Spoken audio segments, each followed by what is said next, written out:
बिस्मिल्लाहिर्रहमानिर्रहीम। अस्सलाम वालेकुम 10th क्लास, कैसे हैं बेटा? मैं उम्मीद करती हूँ सब ठीक होंगे और बिल्कुल सही तरीके से अपना पढ़ रहे होंगे, साथ का साथ आप अपना लेक्चर तैयार कर रहे होंगे। चलें उर्दू की बुक खोल लें जी। तो हम पढ़ रहे थे परस्तान की शहज़ादी। इसके मुसन्निफ़ का नाम था अशरफ सबूरी। इतनी मज़े की कहानी है, ऐसे ही है ना। चलें इसको हम पढ़ रहे थे और सफ़ा नंबर 34 से हम अपनी रीडिंग का आगाज़ करते हैं। यहाँ से है हमारी रीडिंग का, यहाँ पे ख़त्म हुई थी उस दिन और हम यहाँ से स्टार्ट लेंगे। साथ ही पान का भी ख्याल आया, जैसे ही उन्होंने खाना वगैरह खाया और जो उन्होंने कहा था कि जो आप खाते आप जो डिश का जहन में खाने का ख्याल लाओगे वैसा ही आपका बनता जाएगा खाना। तो इसी तरह उन्होंने जिस चीज़ का वो सोचती, जिस फल का सोचती, वो उसी का जायका उनको आता। उनके साथ ही उनके जहन में पान का भी ख्याल आया। मैं पान आज भी बहुत कम खाती हूँ, लेकिन खाना खाकर 2 वक्त तो ज़रूर खाने की आदत है। अब जो पत्ता तोड़ती हूँ तो पान की खुशबू मुंह में जो रखा तो ये मालूम हुआ कि इतरदान में रखी हुई है, यानी खुशबूदान में पड़ी हुई है। गिलोरी गले में आ गई, यानी दान पूरी इतर ही खुशबू ही पूरे गले में आ गई है। कहते हैं कि मोहम्मद शाह रंगीले की कोका बाई जैसा पान खाती थी। लाल किले में तो इससे पहले ना इसके बाद किसी को नसीब हुआ, मगर मैं कहती हूँ कि अगर वो परस्तान के इस पत्ते को एक दफ़ा सिर्फ सूंघ लेती तो सारी उम्र थनती रहती, यानी वाह वाह करती रहती, सर थनती रहती, यानी वाह वाह करती रहती। मुश्क अंबर पड़े हुए कत्थे और सुच्चे मोतियों के चूने का पान भी इसके आगे बेहकीकत है, यानी अच्छे से अच्छा पान भी इसके आगे बेहकीकत था। जब सांस लेती थी नई से नई कॉम्पलें, नई से नई खुशबू की लिपटें आती थी।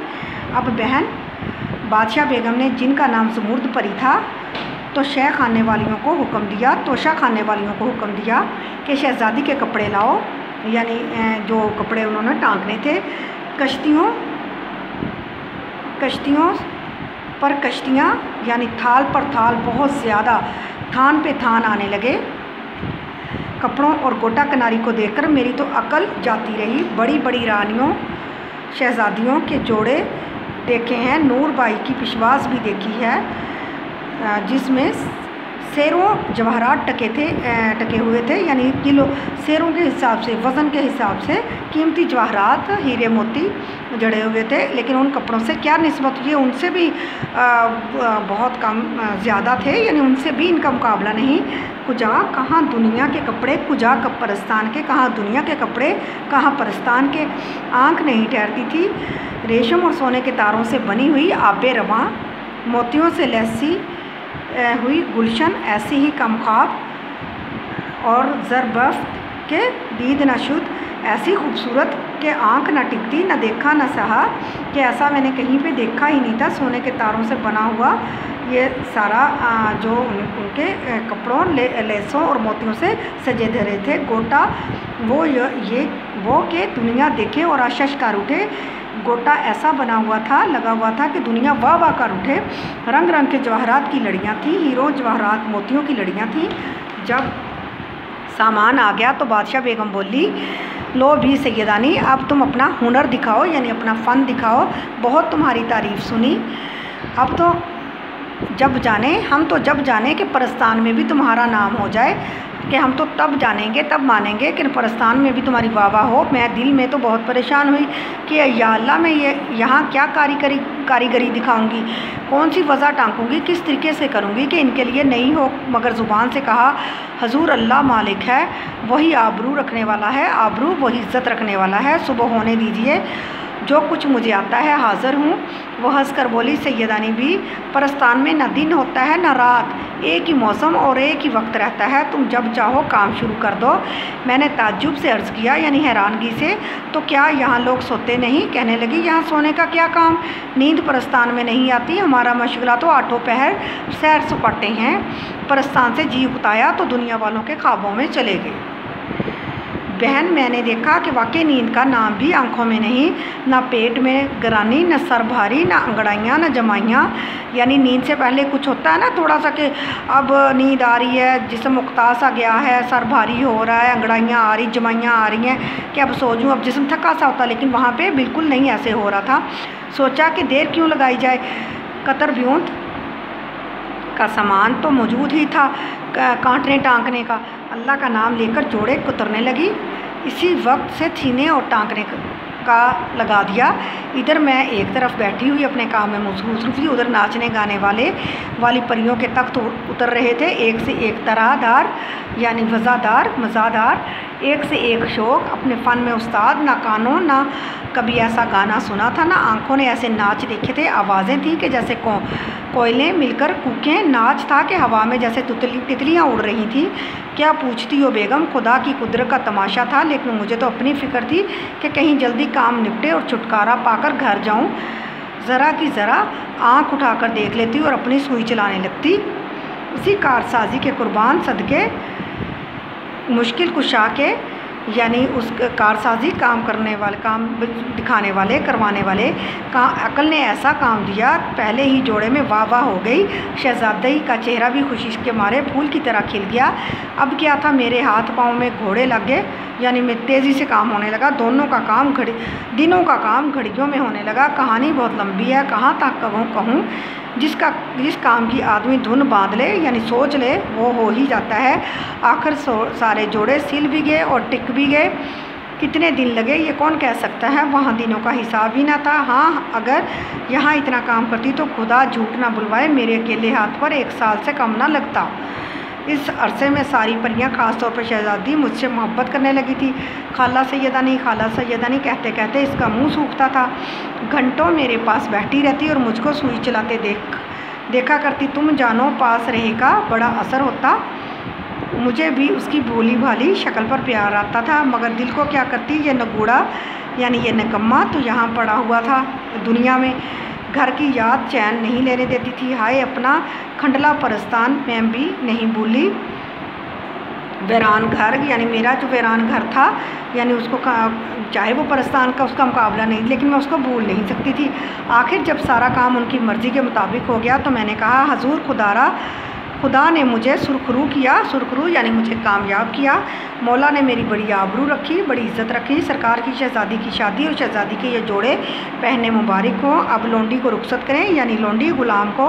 बादशाह बेगम बोली, सैयदानी भी हमारा जी चाहता है कि शहज़ादी की शादी देख कर जाओ। सच कहूँ मेरा जी भरभर आया, मेरा रोना निकल आएगा, मगर सोचा कि सैयदानी दीवानी हुई है तो खाकी ये आतिशी ज़्यादा मैल अच्छा नहीं, यानी ये ज़्यादा मैल उनके लिए ये आग जो है अच्छी नहीं है कि उनको बार बार रोका जाए। ज़रा सी देर में बिगड़ बैठी तो जलाकर खाक कर देंगी। कि अगर उनको मैंने ना किया तो अगर वो बिगड़ गई तो मुझे, क्योंकि वो जिन हैं, वो परस्तान के लोग हैं, तो वो मुझे कुछ भी कर देंगे। भाड़ में जाए परस्तान और परस्तान की शादी। चल अपने घर चल। और हाथ जोड़कर अर्ज़ किया, शहज़ादी की शादी आपको जब नसीब हो यानी जब मुबारक हो, मुझे तो जाने दीजिए। ये सुनकर शहज़ादी की आंखों में आंसू भर आए। वो बोली, सैयदानी भी तुम क्यों जाती हो, हमारा दिल कुड़ता है, ना जाओ यहीं रहो। मेरे कलेजे पर चोट सी लगी है। बड़ी मुश्किल से अपने आप को संभाल कर बोली, सैयदानी तुम परवारी बीवी, तुम अपना जी भारी ना करो। तुम बुलाओगी तो 100 दफ़ा आऊँगी। एकाएकी यानी एक कर अचानक दुनिया नहीं छूट सकती। मिट्टी में खुश रहती है कि मैं मिट्टी की बनी हुई इंसान हूँ, मैं मिट्टी में खुश रहती हूँ। शहज़ादी तो कुछ खफा और कुछ रूखती सी होकर उठ गई। बादशाह बेगम बोली, अच्छा भी सैयदानी, तुम्हारी मर्ज़ी, जाओ खुदा हाफिज़। और इसी कलमूहे बकर गधे को हुक्म दिया यानी कि वो जो लेके आया था कि सैयदानी बी को इनके घर पहुंचा दे। खबरदार जो रास्ते में किसी किस्म की शरारत की, और देखो जो इनाम कराम सैयदानी बी को बादशाह ने दिया है वो सब पालकी में रख लेना, यानी सवारी में रख लेना जब इनको लेके जाओगे। दिल में खुश और ज़ाहिर में बसूरती हुई, रोती हुई सबसे रुखसत हुई। वही परिजात जो मुझे पालकी से उतार कर लाई थी साथ लेकर चली। फाटक के बाहर पालकी मौजूद थी और मर्दों की इसी वज़ा का आदमी पास खड़ा था। मैं पालकी में बैठी और दम के दम यानी फ़ौरन पालकी हवा से बातें करने लगी। पालकी में बैठकर मैंने इधर उधर देखा। जो परस्तान के बादशाह ने इनामो इकराम दिया था कहाँ है, अंधेरे में क्या नज़र आता। हाथों से टटोलना शुरू किया। एक कोने में बहुत से पत्थर मालूम हुए। जल गई कि मुए जन्नात थे ना, यहाँ भी दगा किया यानी धोखा किया। ये उनके घर का इनामो इकराम है। खैर जान बची लाखों पाए, खैरियत से घर पहुँच जाऊँ तो जानू बड़ा इनाम पाया और चुपके चुपके एक एक करके वो कंकर और पत्थर पर्दे की जरी में से फेंकने शुरू कर दिए। कायदा है कि खुशी में रास्ता जल्दी कट जाता है, यानी अक्सर हमने सुना है ना, जाते हुए हम लोग कहते हैं कि सफ़र ही नहीं कट रहा, और ये सुना कि जब वापसी होती है तो रास्ते सिमट जाते हैं। ये भी यहाँ पे भी उन्होंने यही बात बताई है। आँख बंद करते मैं घर आ गया, आँख बंद करते में घर आ गया। डेवड़ी में पालकी रखी गई, चिराग जल रहा था, पर्दा जो उल्टा और चिराग की जूत जो पड़ी तो क्या देखती हूँ कि जिन्हें मैं कंकर पत्थर समझ रही थी जवाहरात हैं बड़े बड़े, तो मैंने सब फेंक दिए थे। बड़े बड़े तो मैंने फेंक दिए थे, 2-4 नन्हे नन्हे से बाकी थे। सर पीट लिया कि इतनी दौलत खोई मैंने नगोड़ी ने, फेंकने की क्या ज़रूरत थी, ऐसा ही था तो घर आकर फेंक देती। लेकिन बहन तकदीर की खोट कहाँ जाती है, जो मुकद्दर में लिखा होता है वो कहाँ जाता है। नसीब में तो पत्थर भी ना थे, हीरे लाल ज़मुर्द क्यों मिलते। एक एक पैर मन भर का होगा, सिर्फ 4 नगीने रह गए थे, वही लेकर बड़ी मुश्किल से उतरी। घर में जो पहुंची तो बोंड पुलाव जैसे छोड़ गई थी, यानी जब वो सैयदानी भी गई थी घर से उस टाइम बोंड पुलाव बन रहा था ना, तो जो वो जिस लम्हे वो छोड़ के वही बन रहा था, यानी दम वक्त जैसे रुक गया था वैसा ही दम पर लगा हुआ था।